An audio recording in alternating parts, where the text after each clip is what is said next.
है। Please give an energetic and warm welcome to the one and only Harshvardhan Jain.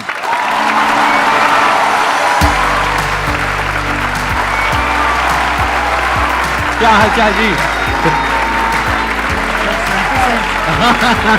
Same to same.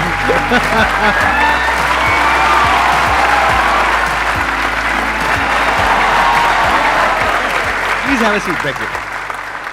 आप में से कितने लोग जानते हैं इनको, जिन्होंने कभी ना कभी इनकी कोई ना कोई वीडियो देखी है? सब जानते हैं सर, आपके सारे फैंस बैठे हैं यहां पर। तो अपना Q&A सेशन स्टार्ट करते हैं। सर हम जैसे ह्यूमन स्पीसीज अपने आप को ह्यूमन क्या नाम है सुपर क्रिएचर बोल रहे हैं, तो हम ये सुपर क्रिएचर किस बिहाफ पे बोल रहे हैं कि हमने सभी स्पीसीज को ओवरकम कर लिया, या हम जो अल्टीमेट पावर है उसके मकसद को साकार करने के वे में बोल रहे हैं?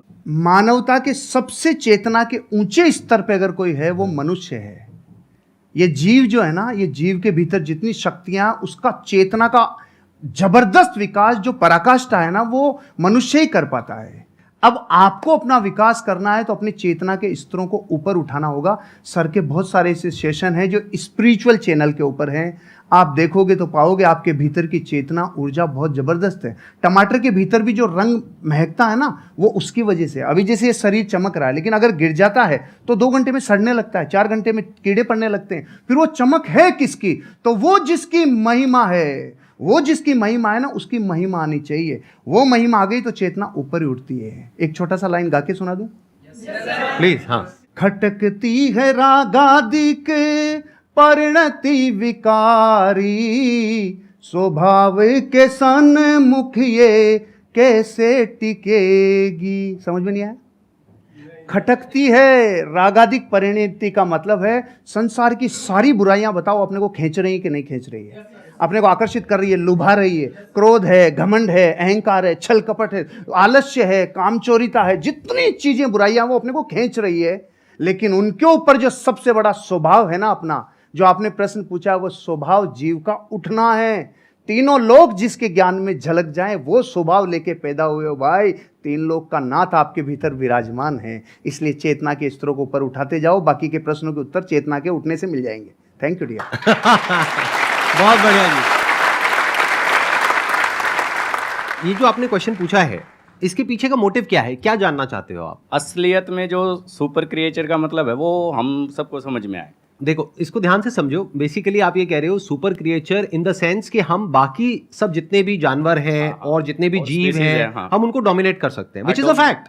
पावर के वे में, नॉट फिजिकल पावर, क्योंकि फिजिकली तो हाथी हमसे ज्यादा पावरफुल है, टाइगर ज्यादा पावरफुल है, बट फिर भी हम उसको बांध सकते हैं, उसको कंट्रोल कर सकते हैं, उसको सर्कस में नचा सकते हैं। ठीक है। किस पावर के बेस पे? अपनी थॉट की पावर के बेस पे। तो एक है हमारी थॉट की पावर, जिसके बेस पर हम अपने आप को सुपर क्रीचर बोल सकते हैं अगर चाहे तो। उसमें कुछ भी गलत नहीं है। We are actually super creatures, क्योंकि हमारी ये जो थॉट की पावर है, इससे हम कुछ भी क्रिएट कर सकते हैं। हम स्पेस तक पहुंच गए। तो अगर ये एक सुपर क्रिएचर की निशानी नहीं है तो क्या है? तो एक सुपर क्रिएचर का स्टैंड पॉइंट हो सकता है जो पावर्स हैं हमारे थॉट की, वो हमारी फिजिकल पावर्स नहीं है, वो थॉट की पावर है, माइंड की पावर है, इंफॉर्मेशन की पावर है, डेटा की पावर है। ये अलग अलग वर्ड्स में यूज कर रहा हूं, है एक ही चीज। Without information there is no mind. ये सब नॉलेज की, इंफॉर्मेशन की, साइंस की, डेटा की, इन सब चीजों की पावर है। तो एक तो पावर ये है जिसके बेस पर आप अपने आप को सुपर क्रीचर बोल सकते हो, विच इज अ फैक्ट। एक दूसरी पावर है जिसके बारे में बहुत ही कम लोगों को पता है। पहला है इस दुनिया का ज्ञान, उसको अनात्म ज्ञान बोलते हैं, यानी चीजों का ज्ञान। दूसरा है आत्मज्ञान। आत्मज्ञान मतलब, आत्मा मतलब मैं, कोई भूत प्रेत नहीं, जैसा मूवीज में देखते हैं, राइट? आत्मा मतलब मैं, तो मेरा ज्ञान, मैं कौन हूं।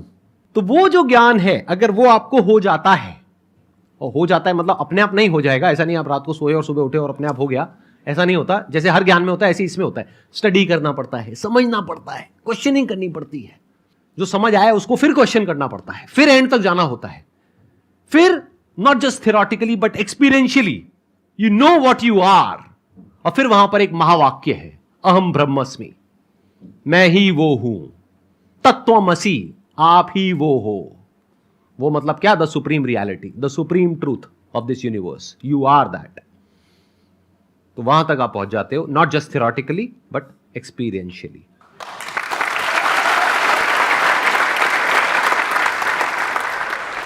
सर जैसे कि हम किसी पे ट्रस्ट करते हैं, बहुत ज़्यादा ट्रस्ट करते हैं उस पर, और मतलब उसके साथ हम हर कुछ शेयर करते हैं, चाहे हमारा फैमिली में है, कोई फ्रेंड में है, कुछ भी हो। जब वो एक बार हमारे ट्रस्ट को हर्ट कर देता है, वो हमें बहुत ही बुरा समझ लेता है और कुछ भी कह सकता है वो कभी भी। तो दोबारा अगर उससे रिलेशन बन रही है, हमारी बातें करनी स्टार्ट हो रही है, सब कुछ हम इग्नोर करके, तो क्या सर दोबारा से उस पर हमें वही ट्रस्ट पहले वाली लानी चाहिए, उसके साथ शेयरिंग करनी चाहिए, या उसके साथ मतलब खुल के हम बातें कर सकते हैं कुछ भी?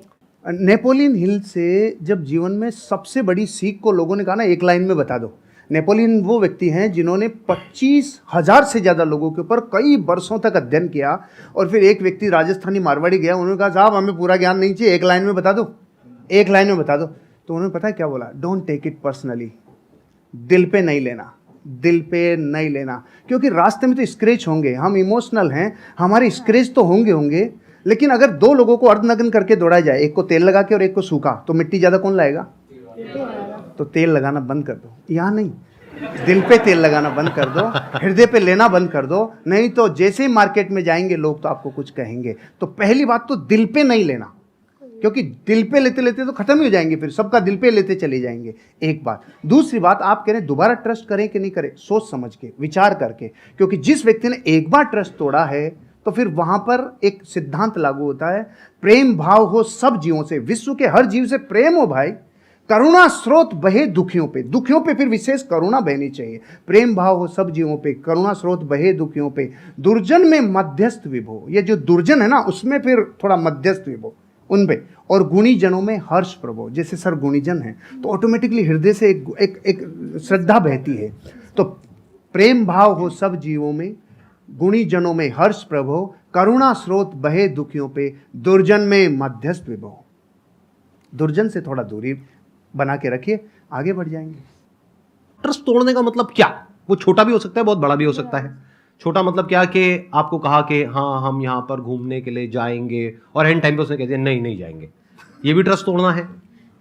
और एक है कोई बड़े लेवल पे ट्रस्ट तोड़ना, यानी कि आपकी शादी हो गई है और कोई तीसरी बीच में आ गई है, I am just giving an example, या फिर उसने पैसा आपसे लिया बोल करके कि 15 दिन में दूंगा या दूंगी, और बहुत पैसा आपसे ले लिया जो आपने कहीं से अरेंज करके दिया, उसके बाद में आप उसको फोन कर रहे हो, फोन ही नहीं उठा रहा है 1 महीने तक, 2 महीने तक, एक आध बार ना उठाए तो हो सकता है कोई जेन्युइन प्रॉब्लम हो, बट आपको समझ आ गया उसकी नीयत ही नहीं है पैसे वापस करने की। तो जब आपको समझ आ गया है कि वो इंसान भरोसा करने के लायक नहीं है, तो दोबारा भरोसा क्यों करना है? तब तक जब तक कि उसको एक्चुअल में पश्चाताप नहीं होता है। इंसान बदलता है, ये प्रकृति बदलती है, सब कुछ बदलता है, इस दुनिया में एक ही चीज कांस्टेंट है, दैट इज चेंज, सब कुछ बदलता है। तो हो सकता है वो इंसान आज ट्रस्टवर्दी ना हो, लेकिन 6 महीने बाद या 1 साल बाद वो पूरी तरह से बदल जाए। तो आपको देखना है कि क्या वो उसकी एक गलती थी, गलती किसी से भी हो सकती है, आपसे भी हो सकती है, मेरे से भी हो सकती है, इनसे भी हो सकती है, तब तो ठीक है, उसने पश्चाताप कर लिया और बार बार आपको सॉरी बोल दिया, कर दिया, बात खत्म। बट क्या वो उसकी फितरत है? क्या वो दुर्जन है? जैसे इन्होंने वर्ड यूज किया दूरजन, मतलब कि ऐसे जनों से दूरी रहो, दूरी बना करके रखो। सर जैसे कि आप बता रहे रिश्तेदार हो गए या फिर लोग हो गए, इनको इग्नोर करो, राइट? बट अगर बात हो जीवन साथी की, आप उनके लिए मतलब सब कुछ कर रहे हैं, सब कुछ मतलब कि जैसे कि घर संभालना हो, बच्चे संभालना हो, साथ में उनका फाइनेंशियली भी उनको हेल्प करना हो, बट हम उनसे सिर्फ एक ही चीज़ चाह रहे हैं कि अगर वो हमें थोड़ा सा समय दें, पूछे कि आप कैसे हैं, क्या है, बट वो चीज़ होता नहीं है। तो उसको कैसे रियलाइज़ कराएं, या फिर उस इंसान को हम अपना फीलिंग कैसे बताएं? किसी भी इंसान को आप रियलाइज करवाना चाहते हैं तो यही है रियलाइज नहीं करवाने का तरीका। मत करवाइए, अपने हिस्से का काम करवाइए।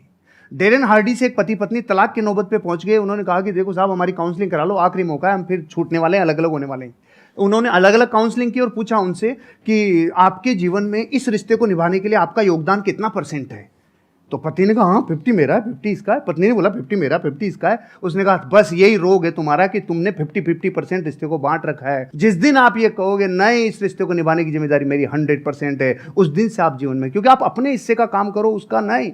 अब ये तो है जो फैक्ट है। अब बात करते हैं जो रास्ते में आने वाली घटनाएं जो अनिवार्य है। आप और हम जब ये यात्रा करते हैं ना, पति पत्नी वाली यात्रा, आपके साथी वाली यात्रा, तो जीवन बदलता ही बदलता है। चंद्रमुखी काल आएगा ही आएगा। सूरजमुखी काल आएगा ही आएगा, और एक टाइम पे ज्वालामुखी युग आएगा ही आएगा। ये रिश्ते में उफान आता ही आता है। यहाँ पे देखो ना आप, शुरुआत में गाने कैसे होते हैं, चोरी चोरी दिल तेरा चुराएंगे, अपना तुझे हम बनाएंगे। सुशीला बैठी है ना इधर, इसलिए मैं ये गाता था, इसलिए बताया मैं। अच्छा, आपकी वाइफ भी आई हुई है? सुशीला आई है ना। अरे बिग राउंड ऑफ अप्लॉज। हाँ।